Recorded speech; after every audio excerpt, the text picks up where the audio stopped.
આજના વિડીયોમાં હું તમને શીખવીશ પફ વિથ બેલ્ટ સ્લીવનું ડ્રાફ્ટિંગ અને કટિંગ કેવી રીતે કરવામાં આવે છે અને પફ વિથ બેલ્ટ સ્લીવમાં બેલ્ટ કેટલા ઇંચનો રાખવાનો અને પફ માટે કેટલા ઇંચ એડ કરવો પ્લેટ્સ માટે પણ તમને આજના વિડીયોમાં શીખવવામાં આવશે. અને તમે જો મારી ચેનલ પર નવા છો તો તમે મારી ચેનલને લાઇક, શેર અને સબસ્ક્રાઇબ કરી દેજો અને તમે મારી ચેનલને જલ્દીથી 1K સબસ્ક્રાઇબ કરાવી દો. તો ચાલો શરૂ કરીએ આજનો વિડીયો. તો અહીં પફ વિથ બેલ્ટ બ્લાઉઝનો અહીં આવી રીતે અહીં તમને હું આવી રીતે ફોટો શેર કરીશ. તો આવી રીતે ફોટામાં તમે અહીં જોઈ શકો છો, અહીં બેલ્ટ છે અને ઉપરની સાઈડથી પફ સ્લીવ છે. પફ સ્લીવ છે તો તેમાં અહીં તમે જોઈ શકો અહીં બેલ્ટ ને ઉપરની સાઈડથી પણ અહીંથી ઘણી બધી પ્લેટ્સ છે અને ઉપરની સાઈડથી પણ ઘણી પ્લેટ્સ છે. તો તેમાં અહીં પફ વિથ બેલ્ટ બ્લાઉઝમાં અહીં કેટલી પ્લેટ્સ એડ કરવાનું અને કેટલા ઇંચ પર રાખવાની. ધારો કે કોઈને અહીં પફ ઓછો જોઈતો હોય તો અહીં કેટલો પ્લેટ્સ માટે અહીં એડ કરવાનું અને જો વધારે જોઈતું હોય તો કેટલી પ્લેટ્સ માટે એડ કરવાનું એ તમને આજના વિડીયોમાં શીખવવામાં આવશે. તો ચાલો શરૂ કરીએ અહીં સ્લીવનું ડ્રાફ્ટિંગ. સ્લીવ બનાવવા માટે અહીં મેં પેપર લઈ લીધું છે. તો અહીંથી ફોલ્ડ રહેશે અને આવી રીતે અહીંથી ગળી રહેશે અને આવી રીતે ખુલ્લી સાઈડ રહેશે. તો હવે આપણે જેટલી પણ બ્લાઉઝની લંબાઈ રહેશે જેટલી પણ સ્લીવની લંબાઈ રહેશે તેમાં 1 ઇંચ પ્લસ કરીશું. તો મારી અહીં જે સ્લીવની લંબાઈ રહેશે એ 8.5 ઇંચની રહેશે. તો તેમાં હું 1 ઇંચ પ્લસ કરીશ એટલે કે 9.5 ઇંચ આવશે આવી રીતે. તો અહીં આવી રીતે માર્ક કર્યા બાદ આવી રીતે અહીં પણ એક સીધી લાઈન બનાવવા માટે અહીં આવી રીતે સીધી લાઈન દોરી દઈશું.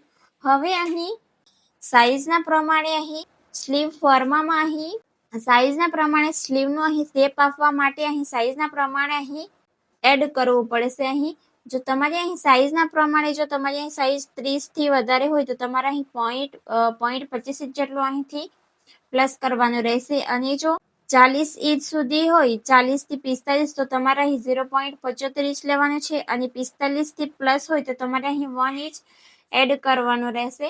તો હું તમને અહીં એક ચાર્ટ બતાવીશ સ્લીવનો. તો હવે અહીં સ્લીવના શેપ આપવા માટે અહીં ફોર્મા ચાર્ટ છે. તો અહીં સાઈઝના પ્રમાણે અહીં સ્લીવનો શેપ અહીં આપવામાં આવશે. જો તમારે અહીં સાઈઝ 27 થી 30 હોય તો તમારે અહીં સ્લીવ્સનો ફોર્મા કટ ટુ કટ રાખવાનો છે અને 30 થી 35 ઇંચ સુધીનો હોય તો તમારે 0.25 ઇંચ જેટલું એડ કરવાનું રહેશે અને 35 થી જો 40 ઇંચ સુધીનું હોય તો હાફ ઇંચ એડ કરવાનું રહેશે અને 40 થી 45 હોય તો 0.75 ઇંચ અને 45 થી પ્લસ હોય તો 1 ઇંચ. તો મારી અહીં જે સાઈઝ છે અહીં એ 29ની છે. તો મારે અહીં સ્લીવ્સનો જે ફોર્મા છે અહીં તમે જોઈ શકો છો સ્લીવ્સનો ફોર્મા. અને જો તમારી પાસે પણ જો નહીં હોય તો એની લિંક હું ડિસ્ક્રિપ્શનમાં મૂકી દઈશ. તો તમને પણ સ્લીવ્સ ફોર્માનો વિડીયો જોઈને આસાનીથી શીખી જશો કે સ્લીવ્સ ફોર્મા કેવી રીતે બનાવવામાં આવે છે. હવે મારે અહીં 29 સાઈઝની છે ચેસ્ટ. તો અહીં હું સ્લીવ્સનો ફોર્મા રાખીશ કટ ટુ કટ આવી રીતે.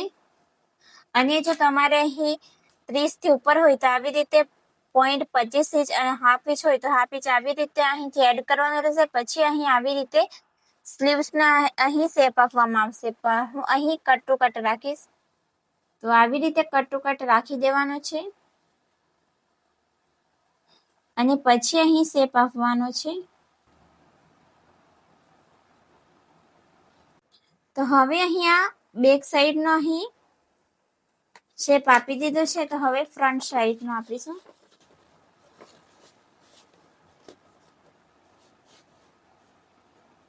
તો આવી રીતે અહીં શેપ આપ્યા બાદ તો હવે અહીં હાફ ઇંચ નીચેથી આપણે માર્ક કરીશું. તો અહીંથી આપણે ચેક કરીશું કે એક લાઈન આપણે 5 ઇંચ પર કરીશું અને બીજી 8 ઇંચ પર આવી રીતે. તો હવે અહીં હાફ ઇંચ પર અહીંથી સ્ટીચનો એડ થશે એટલે અહીં હાફ ઇંચ પર અહીં માર્ક કરી દઈએ સૌથી પહેલા. તો સૌથી પહેલા બેક સાઈડને આપણે માર્ક કરીશું.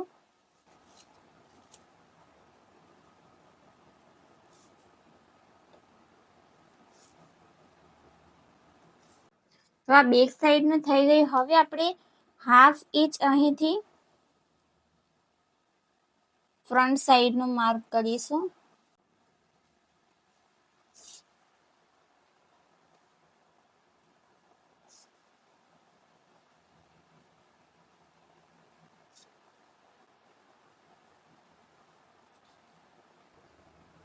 તો આવી રીતે અહીં ફ્રન્ટ અને બેક સાઈડનું આવી રીતે અહીં જેટલું પણ આવે છે એનું અહીં આવી રીતે સૌથી પહેલા 1/2 ઇંચ પર માર્ક કરી દઈશું, કારણ કે આપણે સિલાઈ તો અહીંથી લાગશે એટલા માટે. તો હવે અહીં મારી જે બેક સાઈડની અહીં જે આર્મહોલની ગોલાઈ છે તે અહીં છે 6.75 ઇંચ. તો હવે અહીંથી આપણે ચેક કરીશું.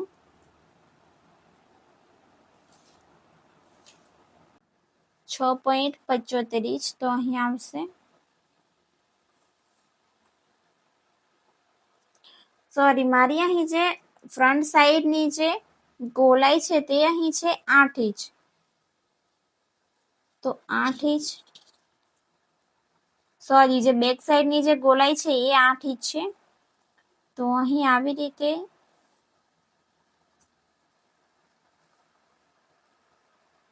ચેક કરવાનું રહેશે અને જ્યાં 8 ઇંચ આવે ત્યાં આવી રીતે માર્ક કરવાનું રહેશે. તો આ બેક સાઈડની થઈ ગયા. હવે આપણે ફ્રન્ટ સાઈડની માર્ક કરીશું. તો ફ્રન્ટ સાઈડની જે મારી અહીં જે ગોલાઈ રહેશે એ 8.25 ઇંચ રહેશે. તો આવી રીતે અહીં ઈંચ ટેપને મૂકી દેવાનું છે અને જે આપણે 1/2 ઇંચ પર માર્ક કર્યું હતું ત્યાં આવી રીતે ઈંચ ટેપને મૂકીને આવી રીતે મેઝરમેન્ટ લેવાનું છે. મેઝરમેન્ટ એટલે કે આવી રીતે અહીં એનું ચેક કરવાનું રહેશે. તો અહીં આવશે. તો હવે અહીં એનો ગેપ કેટલો રહ્યો? તો હવે અહીં એનો જે ગેપ છે એ 0.25 ઇંચ છે. તો 0.25 ઇંચને આપણે ડિવાઈડ 2 કરીશું તો આપણને કેટલા મળશે? 1. તો અહીં એટલે કે એનો અને જે 0.25 છે એનું સેન્ટર કરીશું તો કેટલું રહેશે? 1 લાઈન જેટલું. તો આવી રીતે અહીં માર્ક કરી દઈશું અને અહીંથી ઉપરની સાઈડ જઈશું 1.5 ઇંચ આવી રીતે. તો હવે અહીં આ વાળી લાઈન આવી રીતે અહીં સુધી માર્ક કરી દઈશું. તો અહીં આવશે અને અહીં 5 ઇંચ પર જ જે આપણે માર્ક કર્યું હતું ત્યાં આવશે એની જે ગોલાઈ છે એ 4.5 ઇંચ, 4.5 ઇંચ અને 8 ઇંચ પર આવશે 4.25 એટલે કે 4.25 ઇંચ અને અહીં આવશે 4 ઇંચ. 4 ઇંચ અહીં આવશે. તો હવે અહીંથી આપણે સીધી લાઈન આવી રીતે બનાવી દઈશું અને અહીંથી 1.5 ઇંચ અહીંથી સિલાઈ માટે એડ કરીશું.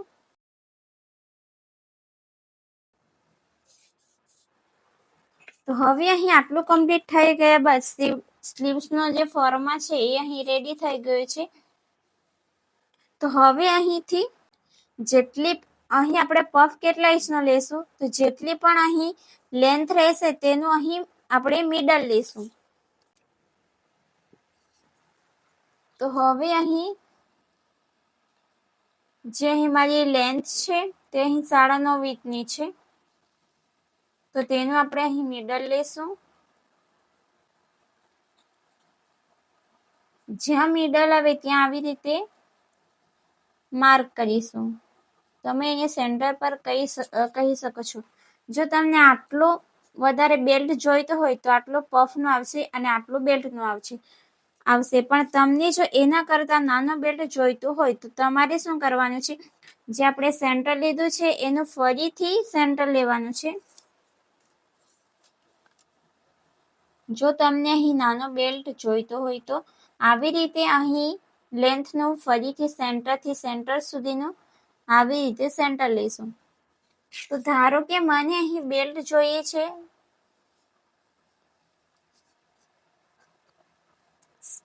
પોણા 5 ઇંચનો, તો અહીં આટલો બેલ્ટ આવશે. અને જો નાનો જોઈતો હોય તો અહીં તમે જોઈ શકો છો અહીં 2 ઇંચનો બેલ્ટ આવશે.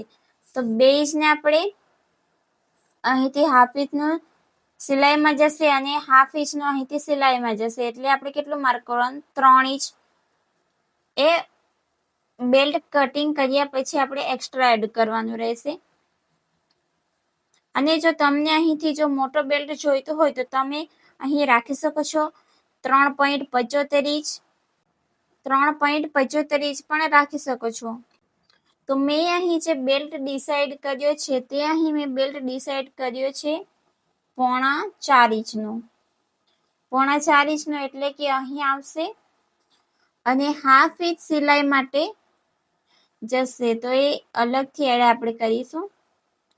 તો હાફ ઇંચ પોણા 4 ઇંચનો અહીં મેં બેલ્ટ રેડી કર્યો છે. તો મને અહીં ઉપરની પફની લેન્થ અહીં કેટલી મળશે જે અલગથી રહેશે? તો પોણા 6 ઇંચ. તો આટલી અહીંથી લેન્થ રહેશે આપણે બેલ્ટ કટિંગ કર્યા પછી. તો હવે અહીં પ્લેટ્સનું આપણે કેટલું એડ કરવાનું રહેશે?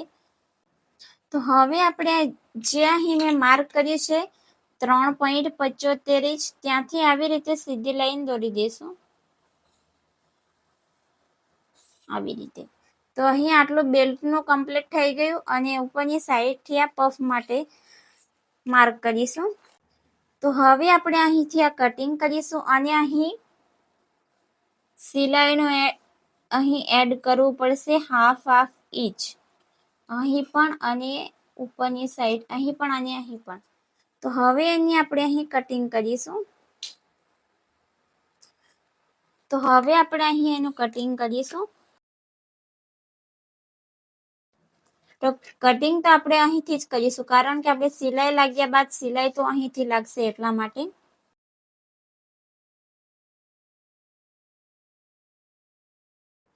તો હવે આપણે અહીંથી બેલ્ટનું અહીંથી કટ કરીશું. તો અહીં આપણે લખી દઈએ બેલ્ટ અને અહીં ઉપરની સાઈડથી અહીંથી પફ માટે. તો હવે અહીં આટલું કમ્પ્લીટ થઈ ગયા બાદ આપણે પ્લેટ્સ કેટલા ઇંચની લેવાની રહેશે? જો તમને અહીં વધારે પ્લેટ્સ જોઈતી હોય તો તમે 5 ઇંચ 5.5 ઇંચ રાખી શકો છો. અને જો કોઈને કમ પ્લેટ્સ જોઈતી હોય તો 2 ઇંચ 2.5 ઇંચ 3.5 ઇંચ 4.5 ઇંચ 4 જેટલી પ્લેટ્સ રાખી શકો છો. તો હવે અહીં પફ વિથ બેલ્ટ સ્લીવમાં અહીં પફ માટે અહીં કટ કર્યા બાદ અને અહીં બેલ્ટ માટે આવી રીતે કટ કર્યા બાદ અહીં હાફ ઇંચનું સિલાઈ માટે એડ કરવાનું છે અને નીચેની સાઈડ પણ.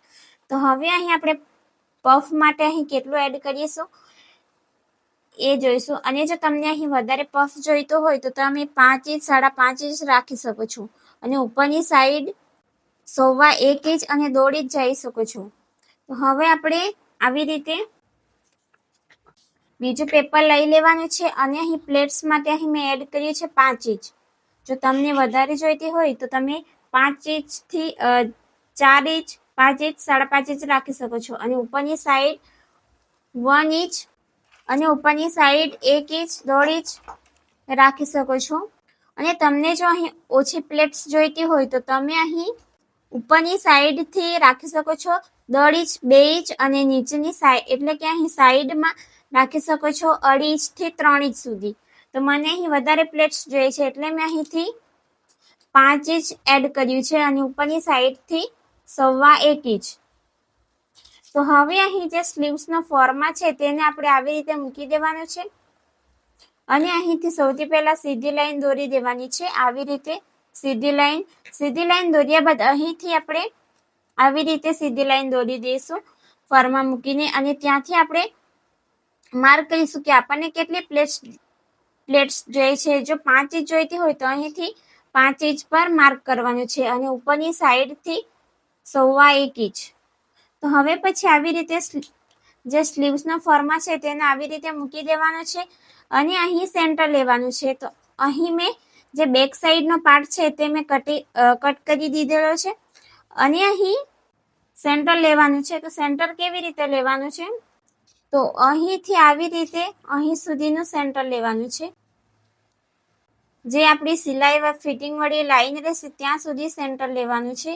તો અહીં આવશે ફિટિંગ વાળી લાઈન, એટલે કે ફિટિંગ વાળું અહીં માર્ક કરીશું. પછી આવી રીતે અહીંથી શેપ આપતું જવાનું છે અને અહીં જે ફ્રન્ટ સાઈડની જે ફ્રન્ટ આર્મહોલની જે ગોલાઈ છે તે આવી રીતે સેન્ટર પર માર્ક કરી દેવાનું છે આવી રીતે, અને પછી આવી રીતે અહીંથી કટ કરી દેવાનું છે.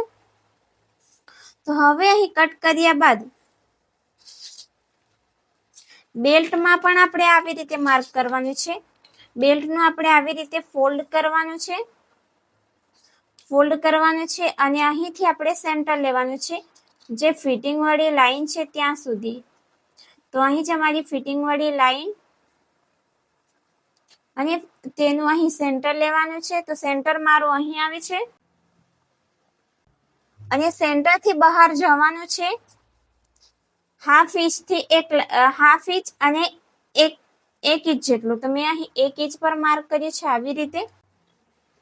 તો હવે અહીં આવી રીતે જે સેન્ટર પાર્ટ છે તેને અહીં આવી રીતે મૂકી દેવાનું છે, એટલે કે આવી રીતે. અને અહીં પણ હાફ ઇંચ માર્જિન એડ કરવાનું છે અને નીચેની સાઈડ પણ એડ કરવાનું છે.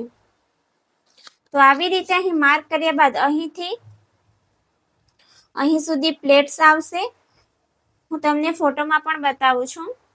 તો તમે અહીં જોઈ શકો છો આ ફોટામાં કે અહીં ઉપરની સાઈડથી પણ પ્લેટ્સ છે અને અહીં જે બેલ્ટ આપણે જોઈન્ટ થઈ છે ત્યાં પણ આવી રીતે પ્લેટ્સ છે. તો તમે અહીં જોઈ શકો છો અહીં પણ આપણી આવી રીતે પ્લેટ્સ આવશે અહીં સુધીની અને ઉપરની સાઈડથી પણ પ્લેટ્સ આવશે. તો ફ્રેન્ડ્સ, જો તમને પણ પફ વિથ બેલ્ટ સ્લીવનું ડ્રાફ્ટિંગ અને કટિંગ કેવી રીતે કરવાનું હોય એ સમજ નહીં પડી હોય તો તમે વિડીયોને વારંવાર જોઈને પણ શીખી શકો છો. અને તો પણ જો તમને નહીં સમજ પડે તો તમે મને કોમેન્ટ કરીને પૂછી શકો છો.